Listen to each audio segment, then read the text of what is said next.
ఇప్పుడు మనము ఈ వీడియోలో నక్షత్రాలు వాటి యొక్క జనరల్ క్యారెక్టరిస్టిక్స్ అంటే లక్షణాలు బర్త్ స్టార్ అంటాం. అలాగే ఈ యొక్క 2026 సంవత్సరంలో ఆ నక్షత్రానికి ఏ విధంగా ఉండబోతోంది అని మనం తెలుసుకుందాం. ముఖ్యంగా మనకి 27 నక్షత్రాలు ఉన్నాయి. ఈ 27 నక్షత్రాలు కూడా మనకి 12 రాసుల్లో మనం వాటిని అడ్జస్ట్ చేసాం. ఇప్పుడు మనము చిత్తా నక్షత్రాన్ని తీసుకుందాం. ఈ చిత్తా నక్షత్రానికి కుజుడు అధిపతి కాబట్టి ఈ చిత్తా నక్షత్రానికి ఎలాంటి జనరల్ క్యారెక్టరిస్టిక్స్ ఏంటంటే మంచి చలాకితనం ఉంటుంది, ఫైర్ అగ్నితత్వం. అందువలన ఈ చిత్తా నక్షత్రం వాళ్ళకి కొంచెము ఏదైనా సరే చేయాలి అనేటటువంటి తపన ఉంటుంది, అగ్నితత్వం కాబట్టి దాంట్లో నెంబర్ 1 టాప్ అవ్వాలి అనేటటువంటి కసి ఉంటుంది. అయితే ఇది కన్యా రాశిలోకి కొన్ని పాదాలు కన్యా రాశిలోకి రావడం జరుగుతుంది. అలాగే ఒక పాదము తులారాశిలోకి రావడం జరుగుతుంది. సో మనం కనుక ఈ కన్యా రాశిలో ఉన్నటువంటి ఈ చిత్తా నక్షత్రం వాళ్ళని తీసుకున్నప్పుడు చిత్తా నక్షత్రానికి మనము ఈ యొక్క కన్యా రాశిలో ఉన్నప్పుడు ఏమని చెప్పబడిందంటే లక్షణము స్థిరమైనటువంటి బుద్ధి, తర్వాత ఈ యొక్క విపరీతమైనటువంటి తెలివితేటలు ఉంటాయన్నారు. అలాగే తులారాశిలోకి వచ్చినప్పుడు వీళ్ళు కొంచెం రొమాంటిక్గా ఉంటారు అన్నారు. అందువలన దీన్ని మనము చిత్తా నక్షత్రంలో తులారాశి అంటేనే రొమాంటిక్ అంటే బ్యూటిఫుల్, లైఫ్ ఈజ్ బ్యూటిఫుల్ అనుకుంటారు వాళ్ళు. శుక్రుడు దానికి అధిపతి, దీనికి తులారాశికి, దీనికి కన్యారాశికి బుధుడు అధిపతి. అండ్ ఇది టోటల్గా ఈ నక్షత్రానికి అధిపతి కుజుడు. సో ఈ విధంగా విపరీతమైనటువంటి పట్టుదల ఉంటుంది. అండ్ మోరోవర్ ఈ చిత్తా నక్షత్రం వల్ల ఎక్కువగా ఆర్మీ, పోలీస్ డిపార్ట్మెంట్, సెక్యూరిటీ ఇటువంటి డిపార్ట్మెంట్స్లో వీళ్ళు పనిచేయడం జరుగుతుంది. వీళ్ళు ఏం చేస్తారంటే వాళ్ళ బాస్ చెప్పిందే వాళ్ళు వేదంగా తీసుకుంటారు. కమాన్ షూట్ అన్నారనుకోండి, ఆర్మీలో వాళ్ళు షూట్ చేస్తారు తప్ప అది ఏమవుతుంది, ఎవరిని షూట్ చేస్తున్నాం ఇవన్నీ ఏం చూడరు అనమాట. So in that way very loyal, వీళ్ళు ఆర్గనైజేషన్స్కి చాలా లాయల్, అంటే నిజాయితీ పరులు, నమ్మకస్తులు. ఆ విధంగా they will work with dedication, అంకిత భావము, డెడికేషన్తో చేస్తారు. డెడికేషన్తో అంకిత స్వభావంతో చేసినప్పుడు మీకు ఏమొస్తుందండి, సక్సెస్ వస్తుంది ఆటోమేటిక్గా. సక్సెస్ రాకపోతే వీళ్ళకి నిద్ర పట్టదు. This is the quality of చిత్తా నక్షత్రం. అలాగే ఈ యొక్క చిత్తా నక్షత్రంలో ఏమవుతుంది, చంచలత్వం ఉంటుంది. అంటే లవ్ మ్యారేజెస్ ఎక్కువ చేసుకుంటారు ఈ నక్షత్రం వాళ్ళు. అందువలన ఈ యొక్క చిత్తకార్తె అనేటటువంటి ఒక నెల ఉంటుంది ఆ మాసంలో, సీజన్లో. చిత్తకార్తెలో ఏమవుతాయండి, and every animal has a mating season, ప్రతి యానిమల్కి కూడా. సో చిత్తకార్తెలో కుక్కలు సంభోగిస్తాయి, అలా కొన్ని వర్షాకాలంలో వచ్చేటటువంటిది. సో అక్కడ ఎలా ఉంటుంది దాన్ని ఎగ్జాంపుల్గా చెప్తూ ఈ యొక్క తులారాశి వాళ్ళు చంచలత్వము, ఈ రొమాన్స్లో చంచలత్వం ఉంటుంది కాబట్టి వీళ్ళు కాస్త అదుపు చేసుకోవాలి, వీళ్ళు పేరెంటేజ్లో మంచి బ్రాటప్ ఇవ్వాలి అని చెప్తారనమాట. సో అంటే మిగతా ఇదంతా కూడా జనరల్ క్యారెక్టరిస్టిక్స్ కాబట్టి చిత్తా నక్షత్రం వాళ్ళు అందరూ అలా ఉంటారని, లేదా లవ్ మ్యారేజెస్ చేసుకుంటారని, లేదా రొమాంటిక్గా ఉంటారని అనుకోకూడదు. వాళ్ళ వ్యక్తిగత జాతకాలను బట్టి వస్తుంది. ఇక కమింగ్ టు దిస్ 2026లో వీళ్ళ యొక్క స్వభావం, వీళ్ళ యొక్క ప్రభావం ఎలా ఉంటుందో చూద్దాం. 2026లో ఈ చిత్తా నక్షత్రము కన్యా రాశిలో, తర్వాత ఇంకొకటి తులారాశిలో సంచారం జరుగుతుంది. ఇప్పుడు మనకి మే 14 తర్వాత గురుడు కర్కాటక లగ్నానికి వస్తున్నాడు.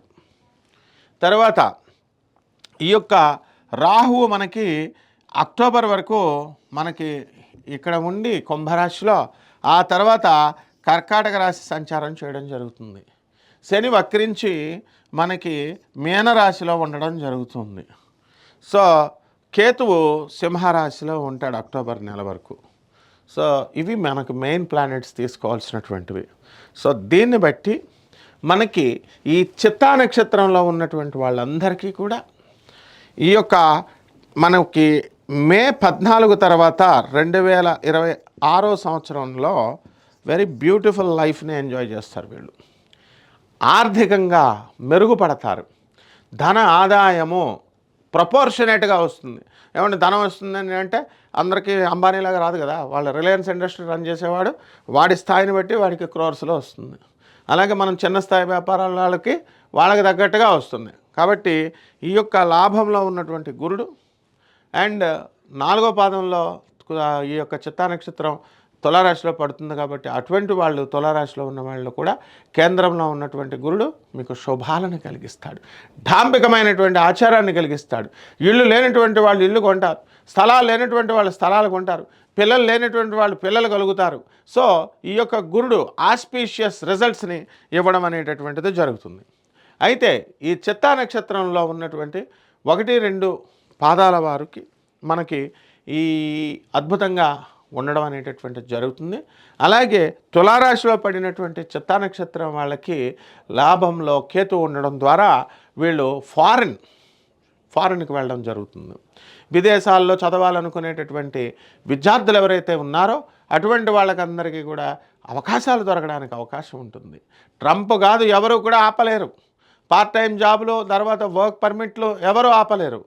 బికాస్ ప్లానెట్స్ ముందు ట్రంపే దిగిపోబోతున్నాడు. Next Kamala Harris is going to reimburse అనమాట. ఆమె she is the coming president of US. Come on చూసుకోండి కావాల్స్తే. ఎప్పుడో జరగబోయే ఎలక్షన్ 4 years తర్వాత మనం చెప్తున్నాం ఇప్పుడు. ఆ విధంగా ఈ యొక్క హస్తా నక్షత్రం ఉన్నటువంటి వాళ్ళు మనకి ఇది యొక్క చిత్తా నక్షత్రంలో ఉన్నటువంటి వీళ్ళు సప్తమంలో ఉన్నటువంటి శని వక్రించి ఉండడం ద్వారా భార్యాభర్తల మధ్య చిన్న ఈగోస్ రావడం అనేటటువంటిది జరుగుతుంది. మామూలుగా ఆఫీసులో కొలీగ్స్ ఉంటారండి. ఒక నక్షత్రం ఆయన చేశాడు, గురువుగారండి మీరు చెప్పినట్టుగా జరిగిందండి నా లైఫ్లో. నేను మామూలుగా ఆఫీసులో కొలీగ్స్ మాట్లాడుతూ ఉంటాం కదండి, ఆడపిల్లలు జోకులు వేస్తూ ఉంటారు, లంచ్ ఎప్పుడు మాట్లాడతాం. మా ఆవిడకి అనుమానం వచ్చిందండి, రికార్డింగ్ ఆప్షన్లో పెట్టేసిందండి. పెట్టేస్తే తను మేము మాట్లాడుకున్న విన్నదండి, నేను ఏం మాట్లాడలేదు కానండి, నన్ను కొడుతుందండి అన్నాడు. పాపం నిజంగానే జరిగింది, ఆమె వెళ్ళిపోయింది. సో ఇదంతా ఎందువలన అంటే ఈ యొక్క సప్తమంలో ఉన్నటువంటి శనిగ్రహ ప్రభావం.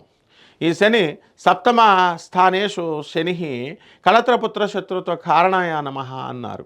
అందువలన పిల్లలతో కానీ భార్యతో కానీ వీళ్లతో కలహాలని తీసుకొస్తూ ఉంటుంది.